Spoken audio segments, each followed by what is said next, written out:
ప్రభుత్వ ఆసుపత్రి కొన్ని శతాబ్దాలుగా పరిసర ప్రాంతాల్లో ఉన్నటువంటి పేద సామాన్య వ్యక్తులకు ఉచిత వైద్యాన్ని అందిస్తూ కొనసాగుతున్నటువంటి మదనపల్లి ఏరియా ఆసుపత్రిని జిల్లా ఆసుపత్రిగా రూపాంతరం చెందారు.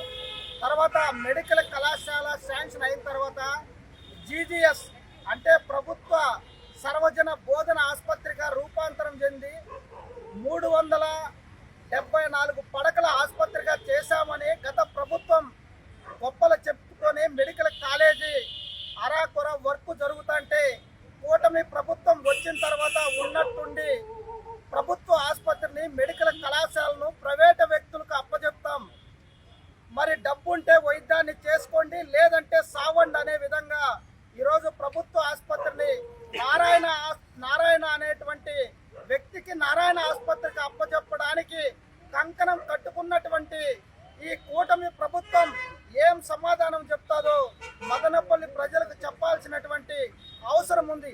ఈరోజు నిధులు పెంచమని మెడికల్ కళాశాలను వెంటనే పూర్తి చేసి ప్రభుత్వ స్వాధీనంలో కొనసాగాలని ఓ పక్కన ప్రజా సంఘాలు పార్టీలు పోరాటాలు చేసి సాధించుకున్నటువంటి మెడికల్ కళాశాలను ప్రభుత్వ ఆసుపత్రిని ప్రైవేట్ వ్యక్తులకు ఇచ్చేస్తామని ఉన్నట్టుండి స్టాఫ్ నర్సులను 10ల సంఖ్యలో మరి ట్రాన్స్ఫర్ చేయడం జరిగింది. అలాగే ఇక్కడి నుంచి డాక్టర్లు ప్రభుత్వ స్వాధీనంలో ఉన్నటువంటి డాక్టర్లు బదిలీ చేస్తున్నారు.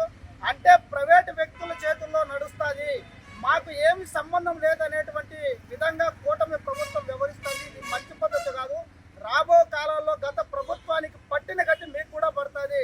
ఈరోజు బీటీ కళాశాల ప్రభుత్వ స్వాధీనం చేసుకున్న యూనివర్సిటీ చేస్తామన్నారు, యూనివర్సిటీ చేయాల ఉన్న వాటిని ప్రైవేటు వ్యక్తులకు దాసోహము అప్పచెప్పేసి ప్రభుత్వం చేతులు దులుపుకుంటే ఈ ప్రభుత్వం పోయే కాలము దగ్గరలో ఉందని ఈరోజు హెచ్చరిస్తున్నాం.